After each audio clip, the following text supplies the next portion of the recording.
ഈശ്വരനായിരിക്കട്ടെ. പ്രിയ സഹോദരങ്ങളെ, logos quiz 2026 ഏവർക്കും സ്വാഗതം.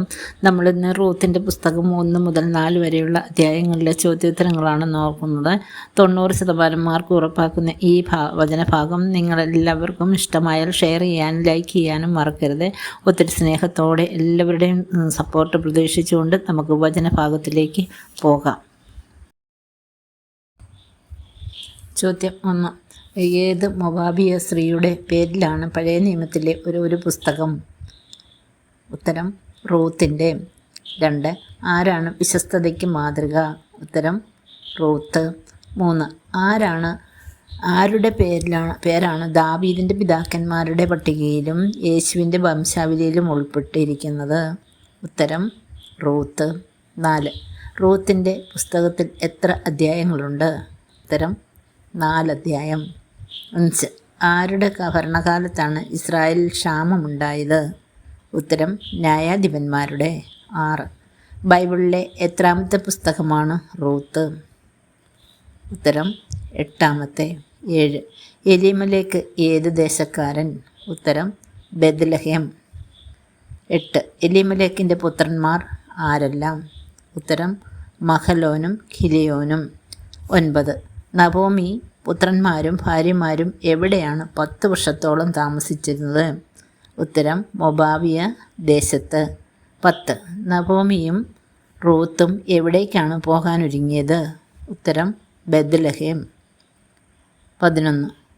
കർത്താവ് തൻ്റെ ജനത്തെ എന്ത് നൽകി അനുഗ്രഹിക്കുന്നു എന്നാണ് നവോമി കേട്ടത്? ഉത്തരം ഭക്ഷണം. 12. നവോമി ആരോട് കൂടിയാണ് ബെത്ലഹേമിലേക്ക് പോകാനൊരുങ്ങിയത്? ഉത്തരം മരുമക്കളോടുകൂടെ. 13. എവിടെ എത്തിയപ്പോഴാണ് നവോമി മരുമക്കളോട് മാതൃഭവനത്തിലേക്ക് മടങ്ങിപ്പോകാൻ പറഞ്ഞത്? യൂദായിലേക്കുള്ള വഴിയിൽ. 14. നവോമി എങ്ങനെ സംബോധന ചെയ്താണ് റൂത്തിനോടും ഓർഫയോടും മാതൃഭവനത്തിലേക്ക് മടങ്ങിപ്പോകാൻ പറഞ്ഞത്? ഉത്തരം എൻ്റെ മക്കളെ. 15. ആരുടെ കരം എനിക്കെതിരായി ഉയർന്നിരിക്കുന്നു എന്നാണ് നവോമി മരുമക്കളോട് പറഞ്ഞത്? ഉത്തരം കർത്താവിൻ്റെ. 16. നിങ്ങളെ പ്രതിയും ഞാൻ അത്യന്ത്യം എന്ത് ചെയ്യേണ്ടി വരുമെന്നാണ് നവോമി മരുമക്കളോട് പറഞ്ഞത്? ഉത്തരം വ്യസനിക്കേണ്ടി വരും. 17. ആരാണ് അമ്മായിയമ്മയെ ചുംബിച്ച് വിടവാങ്ങിയത്? ഉത്തരം ഓർഫ. 18. നിന്റെ സഹോദരി ചർച്ചക്കാരുടെയും ദേവന്മാരുടെയും അടുത്തേക്ക് മടങ്ങിപ്പോയല്ലോ, അവളെപ്പോലെ നീയും പോകുക. ആരോടാണ് ഇങ്ങനെ പറഞ്ഞത്?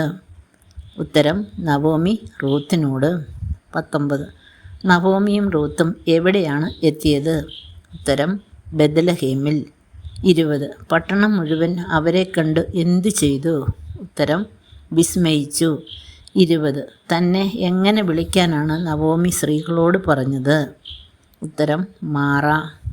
22. എന്തുകൊണ്ട് നവോമി റൂത്തിനോട് മടങ്ങിപ്പോകാൻ നിർബന്ധിക്കാതിരുന്നത്? ഉത്തരം അവൾ തന്നോടുകൂടെ പോരാൻ ഉറച്ചു. 23. എപ്പോഴാണ് നവോമിയും റൂത്തും ബെത്ലഹേമിൽ എത്തിയത്? ഉത്തരം ബാർലിക്കൊയ്ത്ത് തുടങ്ങിയപ്പോൾ. 24. എന്താണ് റൂത്ത് 2-ാം അധ്യായത്തിൻ്റെ ശീർഷകം? ഉത്തരം റൂത്ത് ബോവാസിൻ്റെ വയലിൽ. 25. ആരാണ് നവോമിയുടെ ഭർത്തൃകുടുംബത്തിലെ ധനികൻ? ഉത്തരം ബോവാസ്. 26. ഞാൻ പോയി എന്നെ അനുവദിക്കുന്നവരുടെ വയലിൽ കാലാവൃക്കട്ടെ എന്ന് ആരോടാണ് ചോദിച്ചത്? ഉത്തരം റൂത്ത് നവോമിയോട്. 27. ആരാണ് കൊയ്ത്തുകാരെ അഭിസംബോധന ചെയ്തത്? ഉത്തരം ബോവാസ്. 28. ആരാണ് ഈ യുവതിയെന്ന് ബോവാസ് ആരോടാണ് ചോദിച്ചത്? ഉത്തരം കൊയ്ത്തുകാരുടെ മേൽനോട്ടം വഹിച്ചിരുന്ന ഭൃത്യനോട്. 29. വയലിൽ കാലാവൃക്കാൻ അനുവദിക്കണമേ എന്ന് അവൾ അപേക്ഷിച്ചു. രാവിലെ മുതൽ ഇതുവരെയും വിശ്രമമില്ലാതെ കാലാപെറുക്കുകയാണ്. വാക്യം 2:7. ആരുടെ കാര്യമാണ് ഭൃത്യൻ ഇങ്ങനെ ബോവാസിനോട് പറഞ്ഞത്? ഉത്തരം റൂത്തിൻ്റെ. 30. നവോമിയുടെ ഭർത്താവിൻ്റെ ബന്ധു ആരാണ്? ഉത്തരം ബോവാസ്. 30. നവോമി ആരെയാണ് നമ്മുടെ വീണ്ടെടുപ്പുകാരിൽ ഒരാൾ എന്ന് അഭിസംബോധന ചെയ്തത്? ബോവാസിന് നമ്മുടെ വീണ്ടെടുപ്പുകാരൻ ആരാണ്? യേശു ക്രിസ്തു. 32. റൂത്ത് വൈകുന്നേരം വരെ കാലാവൃക്കി എത്ര അളവ് ബാർലി കിട്ടി? ഏകദേശം 1 ഏഫ. 33. റൂത്ത് അഭയം പ്രാപിച്ചിരിക്കുന്നത് ആരെയാണെന്നാണ് ബോവാസ് പറഞ്ഞത്? ഉത്തരം ഇസ്രായേലിൻ്റെ ദൈവമായ കർത്താവിനെ. 33. നവോമി എന്താണ് റൂത്തിനോട് ചോദിച്ചത്? ഉത്തരം എവിടെയാണ് ഇന്ന് നീ കാലാപൃക്കിയത്? 34. എന്തിൻ്റെ എല്ലാം വിളവെടുപ്പ് കഴിയുന്നത് വരെ റൂത്ത് ബോവാസിൻ്റെ ദാസിമാരോട് ചേർന്ന് കാലാവൃക്കിയത്? ഉത്തരം ഗോതമ്പിൻ്റെയും ബാർലിയുടെയും. 35. മകളെ, സന്തുഷ്ടമായൊരു കുടുംബജീവിതത്തിലേക്ക് നിന്നെ പ്രവേശിപ്പിക്കുക എൻ്റെ കടമയല്ലേ? ആരാണ് ഇങ്ങനെ റൂത്തിനോട് ചോദിച്ചത്? ഉത്തരം നവോമി. 36. നീ കുളിച്ച് തൈലം പൂശി ഏറ്റവും നല്ല വസ്ത്രം ധരിച്ച് എവിടേക്ക് പോകുകയെന്നാണ് നവോമി റൂത്തിനോട് പറഞ്ഞത്? ഉത്തരം മെതിക്കളത്തിലേക്ക്. 37. റൂത്ത് എങ്ങനെ ചെന്നാണ് ബോവാസിൻ്റെ കാലിൽ നിന്നും പുതപ്പ് മാറ്റി അവൻ്റെ കാൽക്കൽ കിടന്നത്? ഉത്തരം സാവധാനം.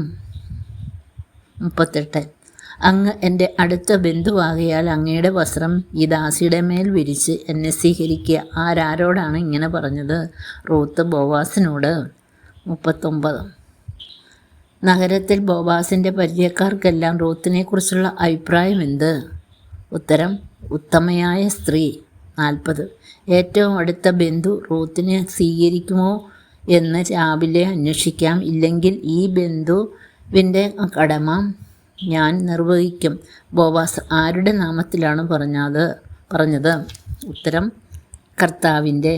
41. റൂത്ത് എപ്പോൾ എഴുന്നേറ്റു എന്നാണ് 3:14 പറയുന്നത്? ഉത്തരം അതിരാവിലെ ആളറിയുന്നതിന് മുമ്പ്. 42. ബോവാസ് റൂത്തിനോട് ആരും അറിയരുതെന്ന് പറഞ്ഞത് എന്താണ്? ഉത്തരം മെതിക്കളത്തിൽ ഒരു സ്ത്രീ വന്നെന്ന്. 43. ബോവാസ് റൂത്തിൻ്റെ മേലങ്കിയിൽ ഇട്ടുകൊടുത്തത് എത്ര അളവ് ബാർലിയാണ്? ഉത്തരം 6 അളവ്. 44. ബന്ധുവിനെ കാണാൻ ബോവാസ് എത്തിയത് എവിടെയാണ്? ഉത്തരം നഗരവാതിക്കൽ.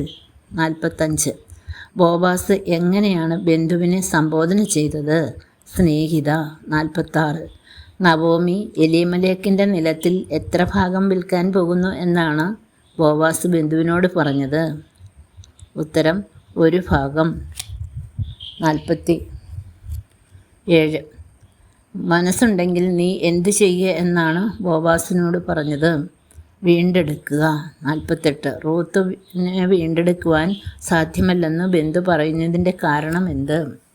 തൻ്റെ അവകാശം നഷ്ടപ്പെടും. 49. നവോമിയിൽ നിന്നും വയൽ വാങ്ങുന്ന ദിവസം തന്നെ ആരെയും കൂടി നീ സ്വീകരിക്കണമെന്നാണ് ബോവാസ് ബന്ധുവിനോട് പറഞ്ഞത്? ഉത്തരം വിധവയും മൊവാബിയുമായ റൂത്തിനെ. 50. വീണ്ടെടുക്കാനുള്ള അവകാശം നീ തന്നെ ഉപയോഗിച്ചു കൊള്ളുക. ആരാരോടാണ് ഇങ്ങനെ പറഞ്ഞത്? ഉത്തരം ബന്ധു ബോവാസിനോട്. 51. ഇസ്രായേലിൻ്റെ നിയമം അനുസരിച്ച് ബന്ധു എന്താണ് ചെയ്തത്? ഉത്തരം ബന്ധു തൻ്റെ ചെരുപ്പ് ഊരി. 52. എല്ലാം നവോമിയിൽ നിന്നും ബോവാസ് വാങ്ങി എന്നതിന് ആരാണ് സാക്ഷികൾ? ഉത്തരം ശ്രേഷ്ഠന്മാരും മറ്റുള്ളവരും. 53. ആരുടെ നാമം സഹോദരന്മാരുടെ ഇടയിൽ നിന്നും ജന്മദേശത്തു നിന്നും മാഞ്ഞു പോകാതിരിക്കുന്നതിന് വേണ്ടിയാണ് സഹോദരന്മാർ വിധവയെ വിവാഹം ചെയ്യുന്നത്? ഉത്തരം മരിച്ചവൻ്റെ. 54. ആരിലൂടെയാണ് മരിച്ചവൻ്റെ നാമം നിലനിൽക്കുന്നത്? ഉത്തരം അനന്തരാവകാശിയിലൂടെ. 55. ആരാണ് ഇസ്രായേൽ ജനത്തിന് ജന്മം നൽകിയ സ്ത്രീകൾ? ഉത്തരം റാഗേൽ, ലയ. 56. ബോവാസ് എവിടെ ഐശ്വര്യവാനാകട്ടെ എന്നാണ് സാക്ഷികൾ പറഞ്ഞത്? എഫാത്ത. 57. റൂത്തിൻ്റെ പുത്രൻ ആർക്ക് നവജീവൻ നൽകുന്നു എന്നാണ് സ്ത്രീകൾ പറഞ്ഞത്? ഉത്തരം നവോമിക്ക്. 58. ആരാണ് നവോമിക്കൊരു പുത്രൻ ജനിച്ചിരിക്കുന്നു എന്ന് പറഞ്ഞത്? ഉത്തരം അയൽക്കാരായ സ്ത്രീകൾ. 59. റൂത്ത് 4:18 ആരുടെ പിൻതലമുറക്കാരെക്കുറിച്ചാണ് പറഞ്ഞിരിക്കുന്നത്? ഉത്തരം പേരസിൻ്റെ. 59. സൽമോൻ്റെ പുത്രൻ ആരാണ്? ഉത്തരം Boaz.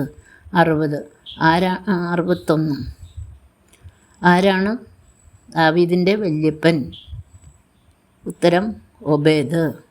Thanks for watching. Like and subscribe.